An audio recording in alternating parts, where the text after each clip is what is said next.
नमस्ते everyone, this is Apurva Naik. Welcome back to my YouTube channel आसान है विद अपूर्वा नाइक।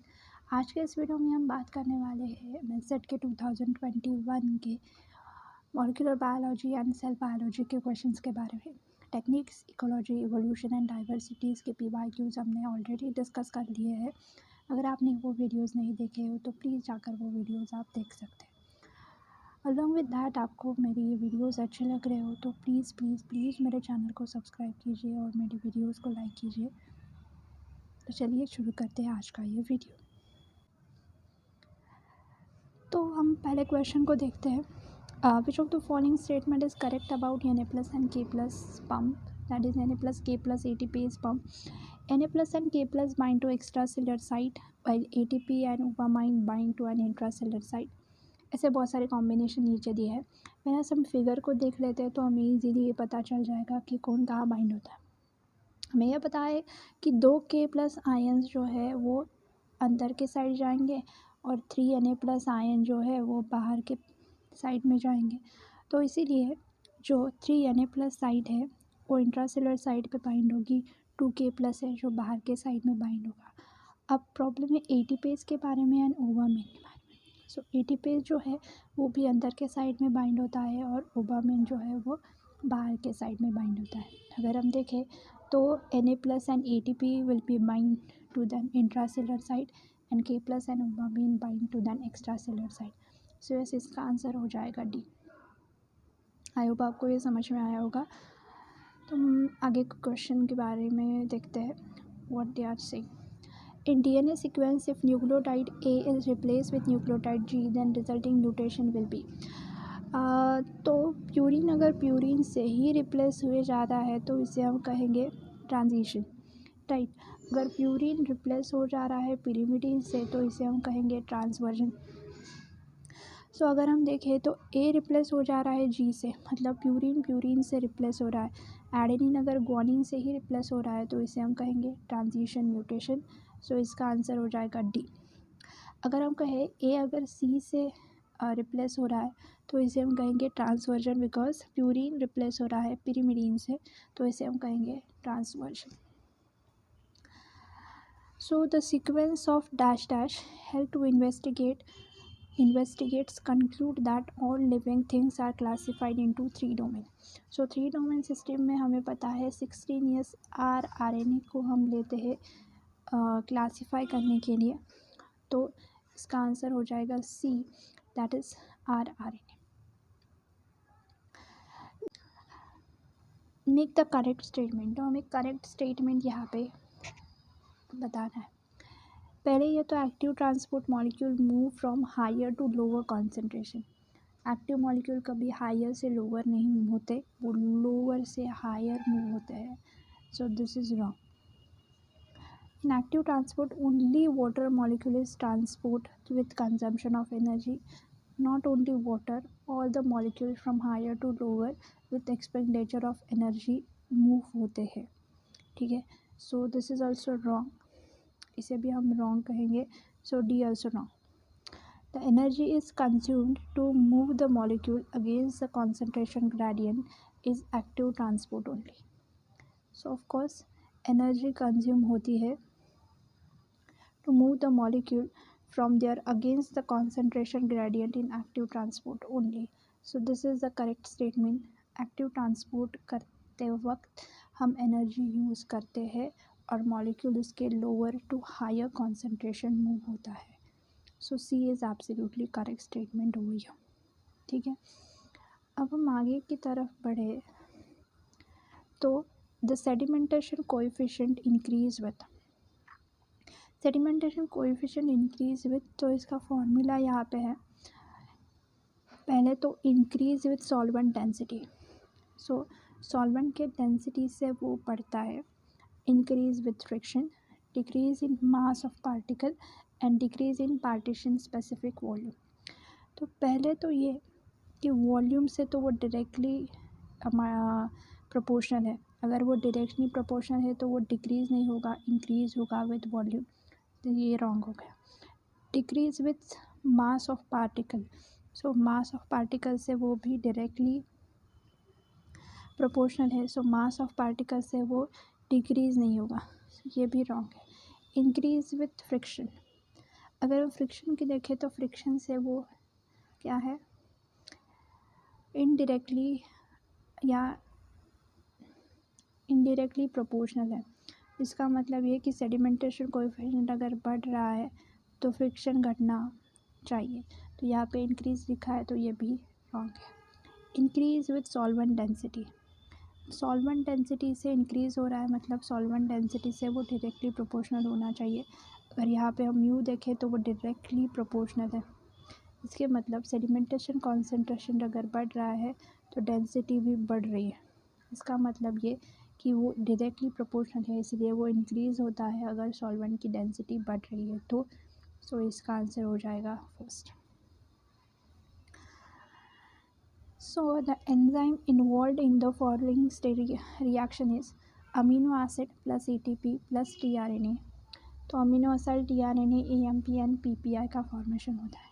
सो इन सारी रिएक्शन में कौन सा एंजाइम यूज़ होता है? Amino acid tRNA transferase, amino acid tRNA synthase. अब यही दो चीज़ें जिसमें कंफ्यूजन होती है, peptidyl transferase and RNA polymerase का इसमें कोई रोल नहीं। अमीनो एसिड ट्रांसफरेज या अमीनो एसिड सिंथेटेज, सो इसका आंसर है अमीनो एसिड सिंथेटेज। कैसे, तो वो देखते हैं। Amino acid transferase enzyme which is act upon amino acid, जो ट्रांसफरेज एंजाइम है वो अमीनो एसिड पे काम करता है। For instant amino acid tRNA synthetase attach amino acid through esterification to the corresponding tRNA. So the activation of amino acid with amino acid tRNA synthetase से वो active होता है और सिंथेटेज से ही वो ट्रांसफ़र करने की प्रोसेस करता है या एस्टेरिफिकेशन की प्रोसेस करता है। आई होप आपको यह समझ में आया होगा। और amino acid tRNA molecule has close required hydrolysis of ATP to AMP and PPI, जो कि यहाँ पे लिखा है, ठीक है। और वही क्या करता है, TU के पास जाता है और TU फिर उस अमीनो एसिड को पेप्टाइड पे ट्रांसफ़र करता है। सो इसका आंसर हो जाएगा अमीनो एसिड tRNA सिंथेटेज, ना कि amino acid tRNA transferase. The resting membrane potential is determined by, so resting membrane potential मतलब क्या, अगर मेम्ब्रेन पे कोई एक्टिविटी नहीं हो रही है, मेम्ब्रेन शांति से बैठा हुआ है, तो उसका पोटेंशियल क्या होगा, इसे हम कहेंगे रेस्टिंग मेम्ब्रेन पोटेंशियल। अगर मेम्ब्रेन में अगर कोई भी ट्रांसपोर्ट भी नहीं हो रहा है तो K+ का ट्रांसपोर्ट जो होता है वो लीकी ट्रांसपोर्ट होता है मेम्ब्रेन के या सेल के अंदर। हमेशा से सेल के अंदर K+ का ट्रांसफॉर्मेशन थोड़े ना बहुत होता रहता है, जिसे हम लीकी ट्रांसपोर्ट कहते हैं। बाकी सारे जो ट्रांसपोर्टर्स होते हैं वो बंद रहते हैं एट दैट सिचुएशंस। सो इसीलिए हम रेस्टिंग मेम्ब्रेन पोटेंशियल को अगर मेजर करना चाहे तो हम K+ से या K+ ग्रेडियंट से ही मेजर करते हैं। अगर हम यहाँ पे देखें तो this is a K+ transporter, जिससे K+ अंदर आ रहा है और इसी K+ को यूज़ करके ये मेम्ब्रेन ट्रांसपोर्टर्स जो है उस रेस्टिंग मेम्ब्रेन पोटेंशियल को मेजर करने की कोशिश कर रहे हैं। So this is all about कि हम K+ ग्रेडियंट से ही मेम्ब्रेन पोटेंशियल को मेजर करते हैं। The number of nuclear pores is depend on, so अगर हमें पता है कि अगर न्यूक्लियस है तो न्यूक्लियस पे ऐसे पोर्स होते हैं जिससे न्यूक्लियस के चीज़ें अंदर और न्यूक्लियस से बाहर चीज़ें जाती है। This is the only way through which proteins, RNAs, molecules nucleus के बाहर एंड अंदर ट्रांसपोर्ट करते हैं। उस न्यूक्लियर पोर की जो नंबर्स है वो किस पे डिपेंड होते हैं, surface volume of nuclear membrane, transcription activity of cell, DNA content of cell and size of nucleus. So कितने पोर्स होंगे ये डिटरमाइन करेगा कि वो सेल में कितने प्रोटीन्स बनने वाले हैं, सेल को कितनी प्रोटीन की ज़रूरत होगी, ये सारी चीज़ों पे वो पोर्स का नंबर और पोर का साइज़ डिटरमाइन करेगा। So that is the transcription activity of cell क्या है। अगर सेल को ज़्यादा प्रोटीन्स की ज़रूरत लगती है तो सेल्स पे ज़्यादा पोर्स होंगे, अगर कम लगती है तो सेल्स पे पोर्स कम होंगे। सो इसका मतलब ट्रांसक्रिप्शन एक्टिविटी ऑफ सेल ही डिटरमाइन करती है कि सेल्स में या न्यूक्लियस में कितने पोर्स होंगे. Which of the following is not method of enzyme immobilisation. Enzyme immobilisation के बहुत सारे मेथड्स है, इंट्रैपमेंट से, एब्जॉर्प्शन से और क्रॉस लिंकिंग भी, लेकिन absorption is not a method. Absorption होती है, एब्जॉर्प्शन नहीं होती. क्लोरोफिल के स्ट्रक्चर से इस साल CSR में भी क्वेश्चन आया था. सो देखते, chlorophyll B is distinguish from chlorophyll A by having a dash dash group in a place of dash dash group. पहले हम स्ट्रक्चर को देख लेते हैं. This is the chlorophyll structure, जिसमें ये R ग्रुप अगर देखें तो ये R ग्रुप में एक जगह मीथेन होता है और एक जगह फॉर्माइल. सो किस में मिथाइल होता है, तो A में मिथाइल होता है और B में फॉर्माइल ग्रुप प्रेजेंट होता है. सो क्वेश्चन में क्या पूछा है, B is distinguish from A by having. So B में पहले क्या होता है, सो B में यहाँ पे फॉर्माइल ग्रुप होता है having in place of methane. So formyl instead of methane group. So ये भी आपको याद रखना है कि A में मीथेन होता है और B में फॉर्माइल होता है. इससे ही क्वेश्चन आया था इस साल CSR में कि A में मीथेन होता है, B में क्या होता है. So this type of question आया था. ठीक है, सो आगे बढ़ते हैं. So the protein which sorted into the mitochondrial matrixes are. So अगर माइटोकॉन्ड्रिया के मैट्रिक्स में अगर उसे जाना है तो पहले उसके पास हाइड्रोफोबिक पैच भी होना चाहिए. अलॉन्ग विद दैट मैट्रिक्स में जा रहा है तो उसके पास हाइड्रोफिलिक अमीनो एसिड्स भी होने चाहिए. सो देखते हैं ऑप्शंस में क्या पूछा है. Hydrophobic, hydrophilic, amphipathic, amphoteric. So of course उसके पास एम्फीपैथिक प्रोटीन्स या एम्फीपैथिक अमीनो एसिड होनी चाहिए, इसीलिए वो मेम्ब्रेन से भी पास करेगा और मैट्रिक्स में जा पाएगा. So this is amphipathic protein या एम्फीपैथिक अमीनो एसिड्स उसके पास होने चाहिए. The normal RBCs are. हमें पता है कि RBCs में न्यूक्लियस नहीं होता. ठीक है, RBCs में न्यूक्लियस नहीं होता, लेकिन किसी एनिमल में RBC में न्यूक्लियस होता है. तो कैसे देखें, चलो. Biconcave in human and frog, nucleated in mammals and anucleated in human. Biconcave in camel and frog, anucleated in human and camel. पहली बात तो ये कि हमारे पास तो अनन्यूक्लिएटेड होता है, ये तो करेक्ट है, लेकिन कैमल के पास वो न्यूक्लिएटेड होता है. सो आप कमेंट करके मुझे ये बता सकते हैं कि कैमल के पास न्यूक्लिएटेड क्यों होता है. सो अगर आपको ये आंसर पता है तो आप कमेंट करके मुझे कमेंट बॉक्स में बता सकते हैं. इसका आंसर है B. कैमल्स में जो RBC होती है वो न्यूक्लिएटेड होती है और ह्यूमंस में जो RBC होती है वो अनन्यूक्लिएटेड होती है. Which of the following pair execute their function by binding to cytoplasmic receptor. पहली बात तो ये cytoplasmic receptor, cell surface receptor के बारे में नहीं, साइटोप्लाज्मिक रिसेप्टर के बारे में पूछा गया है. मतलब हमें ऐसे लिगैंड को पिक करना है जो सेल को क्या कर सकते हैं, क्रॉस करेंगे. मोस्ट कॉमनली हमें पता है हाइड्रोफोबिक अमीनो एसिड, जो लिपिड कंटेनिंग प्रोटीन होते हैं, मॉलिक्यूल्स होंगे, वही इस मेम्ब्रेन को पास करेंगे, अंदर जाएंगे और इस लिगैंड पे बाइंड करेंगे. तो मोस्ट कॉमनली जो स्टेरॉइड्स होते हैं, that is estrogen and progesterone, वो इजीली पास होंगे मेम्ब्रेन में और ये साइटोप्लाज्मिक रिसेप्टर्स पे जाके बाइंड करेंगे. तो इसका आंसर है estrogen and progesterone. Are the simplest transposable element that contain inverted repeat sequence at each end and the gene encoding transpases. पहली बात तो इसमें पकड़ने वाली बात है सिंपलेस्ट ट्रांसपोजॉन एलिमेंट, और सिंपलेस्ट ट्रांसपोजॉन एलिमेंट एक ही होता है, दैट इज़ इंसर्शन सीक्वेंस, जो कि सबसे सिंपलेस्ट ट्रांसपोजेबल एलिमेंट है. ठीक है, तो इसका आंसर हो गया B. Which of the following transcription factor act as a possible factor for RNA polymerase to and bind to promoter. पहली बात तो पोजीशनिंग फैक्टर मतलब क्या कि जो पोजीशन आरएनए पॉलीमरेज 2 को बाइंड करने की पोजीशन फिक्स कर देता है और उसमें जाके आरएनए जो ट्रांसक्रिप्शन फैक्टर 2F है वो आरएनए पॉलीमरेज को लेके आएगा और उसमें बाइंड कराएगा। सो पोजीशनिंग फैक्टर कौन है? जो सबसे पहले आके उस पर बाइंड होता है। सबसे पहले आने वाला फैक्टर होता है डी। सबसे पहले आता है डी, उसके बाद होता है ई, उसके बाद होता है ए, उसके बाद होता है बी। ठीक है, सो सबसे पहले आता है डी और वही पोजीशन फिक्स करते हैं, इसलिए इसका आंसर हो जाएगा सी।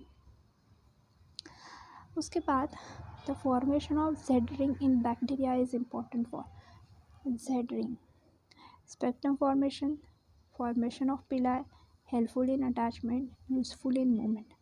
सो पहली बात तो जब बैक्टीरिया डिवाइड करता है तो यहाँ पे ऐसे स्पेक्ट्रम बनाता है जिससे वो डिवाइड करेगा और ये फॉर्म करने के लिए ही जेड रिंग जो है बैक्टीरिया में मदद करती है, दैट इज़ स्पेक्ट्रम फॉर्मेशन। सो इसका आंसर है ए। Which of the following chemical mutagen is incorporated into the genome by DNA polymerase during genome replication? So, chemical mutagen incorporated into the genome by DNA polymerase during genome replication. कौन सा ऐसा chemical mutagen है जो replication के time incorporate हो सकता है RNA polymerase के थ्रू?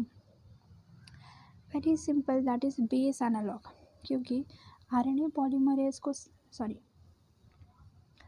डीएनए पॉलीमरेज को समझ में नहीं आएगा कि ये प्यूरिन है, पिरिमिडिन है या फिर उसका जैसा ही एनालॉग है, तो वो एनालॉग को लेगा, इजीली इंकॉर्पोरेट करेगा और इजीली आगे बढ़ जाएगा। सो इसीलिए एनालॉग्स को वो इंकॉर्पोरेट करने का चांसेस बहुत ज़्यादा होता है, क्योंकि अल्कलेटिक एजेंट तो बाद में आएंगे। डीएनए पॉलीमरेज थोड़ी अल्कलेटिक एजेंट को इंकॉर्पोरेट करेगा, डीएनए पॉलीमरेज थोड़ी डीएमिनेट करेगा, या डीएनए पॉलीमरेज थोड़ी किसी भी डाई को इंकॉर्पोरेट करेगा। वो तो बेस एनालॉग को ही इंकॉर्पोरेट कर सकता है, इसीलिए इसका आंसर हो जाएगा B. Globin synthesis in absence of heme RBC is regulated by phosphorylation of this factor. Globin synthesis in the absence of heme RBC is regulated by phosphorylation of this factor. पहले तो जब हम translation पढ़ते हैं तो translation में phosphorylation करने वाला एक ही होता है, दैट इज़ EIF2, जिसके पास EIF2 के अल्फ़ा बीटा ऐसे फैक्टर्स होते हैं और यही एक होता है जो फॉस्फोराइलेशन करता है। इसीलिए फॉस्फोराइलेशन ऑफ दिस फैक्टर जो रेगुलेट करेगा वो है EIF2B। ठीक है, so Nobel laureate Barbara McClintock observed frequent breakage of me's in chromosome 9 due to which of the following transposon? सो अगर हम बारबरा कहें तो बारबरा ने एक ही ट्रांसपोजेबल एलिमेंट को डिस्कवर्ड किया था, and that is ACDS element है। सो जो AC है वो ऑटोनॉमस है और वो DS के रेगुलेशन को क्या करती है, DS के रेगुलेशन को या DS के मूवमेंट को रेगुलेट करती है। This is all about transposable element, जो कि ACDS एलिमेंट बारबरा ने क्रोमोसोम 9 पे प्रेजेंट था, ऐसे डिस्कवरी की थी। तो कभी भी अगर बारबरा पूछे तो आप ACDS एलिमेंट को याद रख सकते हैं। अगर हम यहाँ पे इस क्वेश्चन को देखें, when bacteria grow at 20 degree Celsius at transport to 40 degree Celsius, मतलब पहले कोल्ड इन्वायरमेंट में था, फिर उसको हॉट इन्वायरमेंट में शिफ्ट कर दिया। They are most likely to be synthesize membrane lipid with मोर।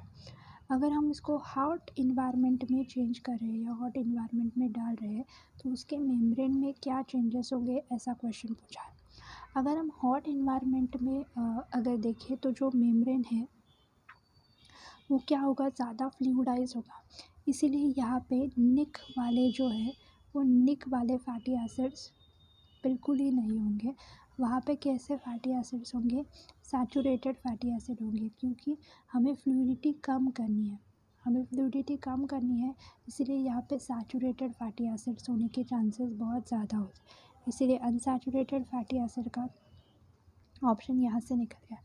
अब बात बनती है लॉन्ग चेन है या शॉर्ट चेन है। तो पहले हम इसको इस फिगर से समझ लेते हैं। अगर हम चीनी थोड़ी ले लें और हमारे पास टेम्परेचर बहुत ज़्यादा है तो ये सबसे ज़्यादा क्या होगी, पिघलेगी। अगर हम बोरी भर चीनी ले लें और उसी टेम्परेचर में रख दें तो उसको पिघलने के लिए ज़्यादा टाइम लगेगा। ठीक है, इसका मतलब यही है कि अगर टेम्परेचर हॉट है और हॉट टेम्परेचर में अगर हम ज़्यादा लंबी वाली फैटी एसिड की चेन ले लें तो इसको पिघलने के लिए या फ्लूइडिटी को फ्लूइडाइज होने के लिए क्या होगा, ज़्यादा टाइम लगेगा। इसलिए अगर इन्वायरमेंट हॉट है तो मेम्ब्रेन की चेन क्या होगी, ज़्यादा लंबी होंगी। इसीलिए long chain and saturated fatty acid, ये इसका आंसर है, that is B. I hope आपको ये समझ में आया होगा। सो यहाँ पे हमने ये सारे क्वेश्चंस सॉल्व कर दिए। आई होप आपको समझ में आया होगा। Molecular biology and cell biology के क्वेश्चंस भी आज ख़त्म हो गए।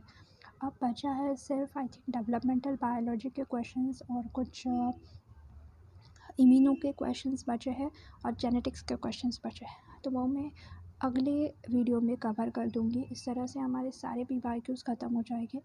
आई होप आपको ये समझ में आ रहा है। अगर समझ में आ रहा है तो प्लीज़ मेरे वीडियोज़ को लाइक कीजिए। Thank you so much for watching that particular video. All the best.